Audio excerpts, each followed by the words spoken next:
Hello friends, welcome to your own channel the frugal stock. अगर आपने channel पे नए हैं और अगर आपने चैनल को अभी तक सब्सक्राइब नहीं किया है तो प्लीज़ ऐसे ही लेटेस्ट इन्फॉर्मेशन के लिए सब्सक्राइब कर लीजिएगा और बेल आइकन प्रेस कर लीजिएगा, जिससे कि आपको इंस्टेंट नोटिफिकेशन मिलती रहे। तो आज मैं लेके आया हूँ कि एक ऐसा स्टॉक जो अपने सप्लाई जोन या कह सकते हैं कि सपोर्ट जोन के पास ट्रेड कर रहा है। तो क्या है उसके टारगेट, कहाँ तक हमें मिल सकता है और वो टारगेट अचीव करने में कितना टाइम लग सकता है, सारी चीज़ों को हम डिस्कस करेंगे।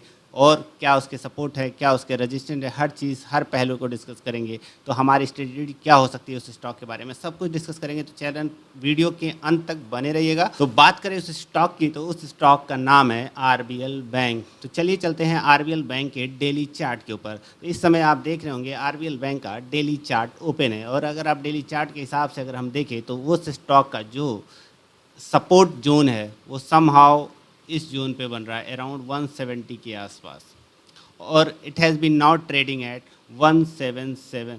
तो अगर ये स्टॉक हमें 170 172 के आसपास, ₹1-2 का कोई वैल्यू नहीं होता है दोस्तों। अगर आप स्विंग ट्रेडर हैं तो इंट्राडे के लिए काफ़ी वैल्यू है, बट अगर आप स्विंग ट्रेडर हैं, और ये स्टॉक स्विंग ट्रेडिंग के रिगार्डिंग ही आज हम डिस्कस कर रहे हैं कि स्विंग ट्रेडिंग में इसमें क्या अपॉर्चुनिटी मिल सकती है। तो अगर हम बात करें इस स्टॉक की, अगर इस स्टॉक की बात करें तो इसका एक सपोर्ट जोन जो हमें फाइंड आउट हो रहा है वो है समहाउ 170 के रेंज में। और इनिशियल टारगेट की अगर हम बात करें तो आप देख रहे होंगे एक initial target somehow in the 222, और उसके बाद का जो अगर बात करें तो 271। अगर लॉन्ग टर्म में आप देख रहे होंगे तो ये स्टॉक ₹700 का हाई बना करके आ रहा है। सो इसके बैकग्राउंड की अगर बात करें तो RBL ग्रुप का ये स्टॉक है और it's a good stock, but हाँ कुछ चीज़ों की वजह से स्टॉक में लगातार गिरावट देखने को मिली। तो उस सारी चीज़ों को, उन चीज़ों को भी फाइनल कर वो करेंगे कि इन्वेस्टमेंट में क्या स्ट्रेटजी होनी चाहिए हमारी, और स्विंग ट्रेडिंग में क्या स्ट्रेटजी होनी। तो अगर आप ये देख रहे होंगे कि इस समय जो स्टॉक है ये लगातार इसी अपने सपोर्ट जोन के पास ही ट्रेड कर रहा है, और इससे हमें एक चीज़ मिलती है कि यहाँ पे हमें बाइंग अपॉर्चुनिटीज़, यहाँ पे एक अप मूव इस स्टॉक में इस जोन में आने के बाद हमेशा आई है। सो वी आर एक्सपेक्टिंग कि यहाँ से ये स्टॉक का इनिशियल टारगेट 220 वाला हिट करेगा। अगर स्विंग ट्रेड में 1 हफ्ते 2 हफ्ते 3 हफ्ते वाले अगर आप ट्रेडर हैं तो it's a good going stock.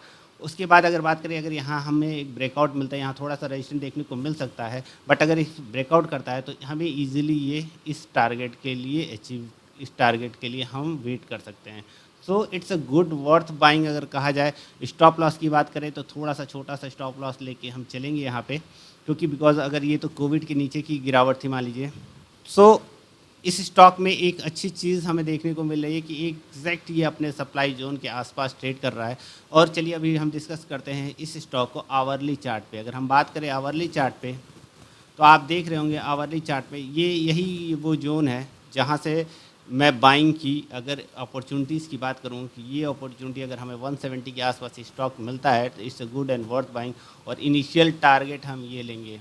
और इट्स गुड अगर आप इसका परसेंटेज में बात करेंगे तो यहाँ से अगर इस स्टॉक के परसेंटेज की, अगर हम रिटर्न की बात करें तो इस स्टॉक में हमें अराउंड टारगेट 30% ऊपर है। तो इट्स अ गुड, इससे अच्छा रिटर्न नहीं हो सकता कि 30% अगर स्विंग ट्रेडिंग में अगर हम देखें 1-2 वीक्स में अगर हम फोरकास्ट करें तो it's a good and worth buying की बात कह रहे हैं। और अगर हम चलते हैं इसके अदर बुक वैल्यूज़ पे अगर हम बात करें तो हम चलिए आपको लेके चलता हूँ टिकट टेप की वेबसाइट पे। टिकट टेप की वेबसाइट पे अगर हम बात करें RBL बैंक में तो intrinsic value is good, return versus FD rates is good, dividend return कम है।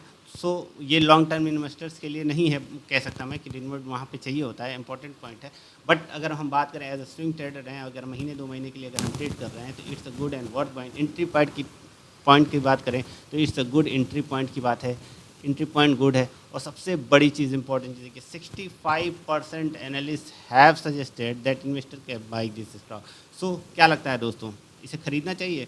एक लिमिटेड अमाउंट में हम इसमें स्विंग ट्रेड ले सकते हैं। तो चलिए चलते हैं स्क्रीनर पे और कुछ चीज़ें और फाइंड आउट करते हैं कि क्या है कंपनी का बैलेंस शीट और क्या है इन्वेस्टर रेशियो। अगर हम बात करें मार्केट कैप की तो इसका मार्केट पर 10,626 करोड़ की है, और ये अपने बुक वैल्यू से, दोस्तों एक चीज़ देखिएगा, बुक वैल्यू के पास ही ट्रेड कर रहा है इसके एग्जैक्ट उसी के 1 टाइम्स में। अगर बात करें इन्वेस्टर्स की बात करें हम अगर, तो FFI और DII का हमेशा से ये पसंदीदा स्टॉक रहा है। अगर आप बात करें FFI की 34% इस स्टॉक में होल्डिंग है, DII की 20% है, और अगर पब्लिक की बात करें हम आपकी अगर कहा जाए तो 44.30 की। और सबसे मज़ेदार चीज़ है कि इस प्राइवेट सेक्टर के बैंक इसमें गवर्नमेंट ऑफ इंडिया के भी 0.36% की होल्डिंग्स है। तो क्या कहते हैं दोस्तों, थोड़ा सा लगाना चाहिए, थोड़ा सा पैसा स्विंग ट्रेड में हमें इस पर एक ट्राई करना चाहिए डेफिनेटली। अगर आपको ये अच्छा लगा हो तो चैनल को सब्सक्राइब करना मत भूलिएगा। Thank you guys, thank you so much.